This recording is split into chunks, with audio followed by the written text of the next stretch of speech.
in the midst of it all, this is the verse. I've come through many hard trials. So that first part,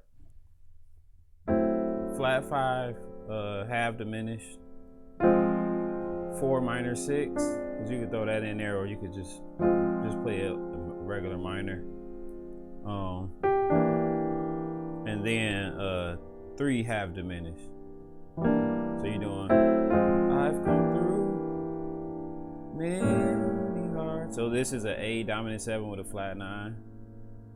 Trials to D minor 9 or D minor 7. So look at this. You going circle of fifths. And then this is still circle of fifths with some passing chords in between. So we're doing a C over E, the F minor, and then a C over G.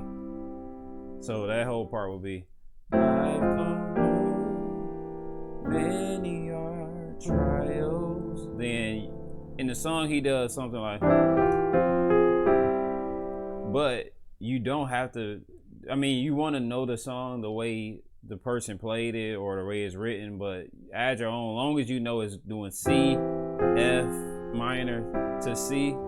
I mean, it's different variations. Like you could play, you can go down. So if I did, I've come through many hard trials, and then right here if I did, so I just did, because that's a pass we do a lot in church too.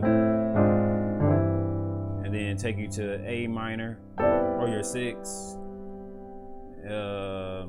You do like a 5 minor 7 or 5 minor 9. Then you walk up 1, 2, 3, 1, flat 7 over 2, 1 over 3 to 4. Now more drop 2s, diminishes, fully diminished. So we got an F sharp, and then an A, which is the same diminished, but with the bass, it changes. And then this chord, this is kind of what I hear. I mean, it could be different. I'm just taking this B. So we doing the way the chords are moving. That would basically be a B augmented 9. Then so not because, same chords, then these drop 2. So E fully diminished, D fully diminished, C sharp fully diminished. And the reason I'm calling it C sharp or D or E fully diminished, because just what's in my left hand. But when you look at these diminished chords, let's take the E. Honestly, they all are the same. Every note of a fully diminished chord could be that chord, could be the root note, because this could be an A sharp fully diminished, that could be a C sharp fully diminished, E fully diminished, and G fully diminished, but it's the exact same notes in each chord. So the drop 2 just give you, you know. So we do, not because I'm so faithful. Then right here. Now this really doesn't make sense to me, because if you look at the beginning of the song,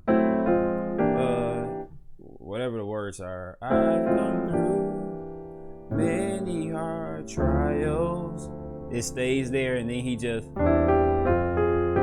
so when he does this in the second verse, not because I've been so faithful, and look at this, I gotta show y'all this, not because so that's the chord we're playing, and then this is what we played in the first verse. You can even throw that A in there, but same chord in the right hand. But he, in the first verse, he played it as a dominant 7 with a flat 9, but when he did those passing chords, just dropped 2 fully diminished chords.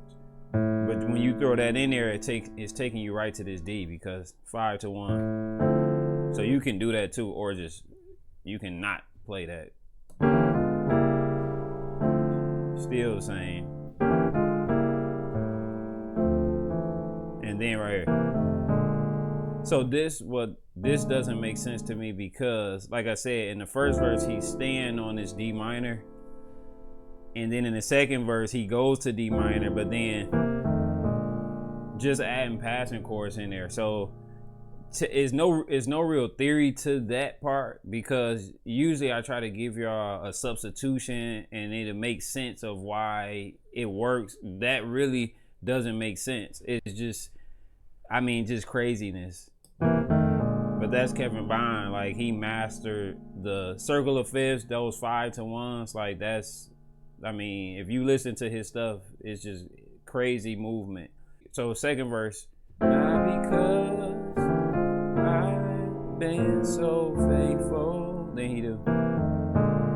And then he walks it up again.